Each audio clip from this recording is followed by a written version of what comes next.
Hey guys, welcome to War Barn. I am Jim, and what I do is I work on access vehicles. It's a beautiful day out here. We got some construction in the background. I apologize for that. But just to recap what we're working on, I have a 38T project, Panzer 38T, a Czech tank.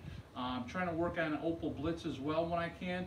And currently, I've switched over to the Kettenkrad, in specific, the Kettenkrad gearbox. So let me show you what's going on here. As a recap, the last video, I was trying to get this top gear pack out right here, okay? Right now I have a bearing splitter on it because I'm trying to get the rear sleeve off. That was not obviously on there. This was inside right here. And the crux of the matter is that this bearing that was on the end of it was just catching this bearing sleeve. So this was catching right here on the lip. So what I did is I pulled the gear up. I was able to grind this off and it popped right out. So this was kind of tough to knock this out when it was all assembled. Another thing I was having problems with is this bearing here. This bearing in the instruction manual shows that it needs to be popped out before it pulled out. But since I grinded down that bearing, it turned out okay. Yeah, grinding down a bearing is not a good thing, but I got new ones. This one doesn't really seem that bad. It rolls really good. It probably could have been reused. But since I'm going through all this work, tearing it down, I might as well replace whatever I can. So this will be a brand new bearing. It'll be a brand new bearing here. Took the back gears off. And what I'm currently trying to do is, if you can see inside here, these gears, I'm trying to figure out which one is good, which one is not good, which one I could save. So when the top gear was broke, the piece that fell off, it crushed with this gear here. That was my main concern. It doesn't seem that bad. There's a little pitting on this one here. Hopefully you guys can see that. This one here, that's not really detrimental. The vehicle will probably work and probably last thousands of miles. So it appears to be okay. However, I do have a new one, a little bit more pitting here. It probably will work out okay. But since I'm going to take this apart and I do have a better gear, I'm going to replace that. These two middle gears here, I believe this is second and third.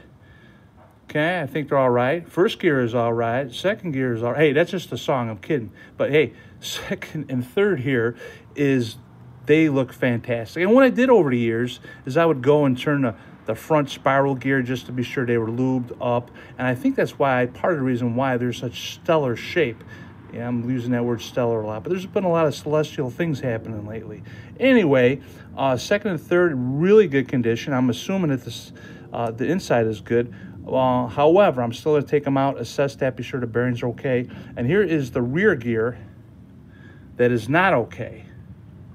Here's a little chip. So I think that gear, that piece that dropped off the gear shift lever, bounced back, hit over here on the top, hit over here. Here's a little crack too as well.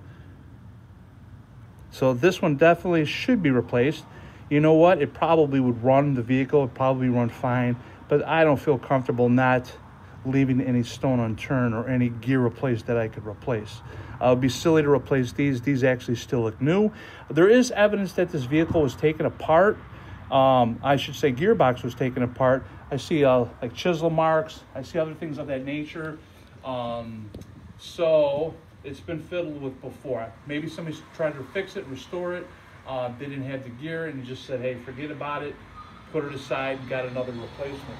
One other concern I'm having is when I turn this, it turns freely and at a certain point it starts getting tight. So I'm thinking usually that is because the main shaft or something is bent. But when I'm checking these gears out, they don't seem to be swaying back and forth. So I'm not exactly sure if the bearing surface in here is maybe scratched on one side, if it's worn out, but it definitely warrants a complete and total disassembly. So yeah, so there we are. Little other things I was touching up on my paint on the Kettenkrad. Let's take a look at it over here. As I was putting the wheels on and off, scuff marks, so I just went ahead and touched up the paint. These need to be put on. You need to take a line, be sure that all the wheels are in line, and there's an adjustment for these torsion bars. They come in and out, okay?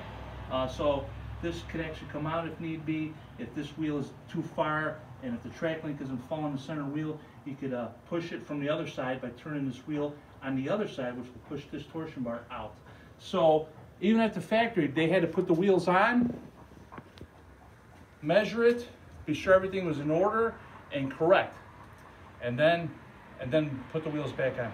The hard thing is you can't just take one wheel off. If you need, let's say, a road wheel here, and there's a disc here and a disc here, you got to take those off to get to this wheel. That's the one problem with the interleaved suspension system. Everything is interleaved, it's close to save space, to give you more closely knit, fine-tuned suspension, so to speak. So yeah, that's where I'm at, guys. Hope everybody's having a good week. Have a great weekend. Any questions, feel free to chime in. Subscribe if you haven't. Thanks again, guys.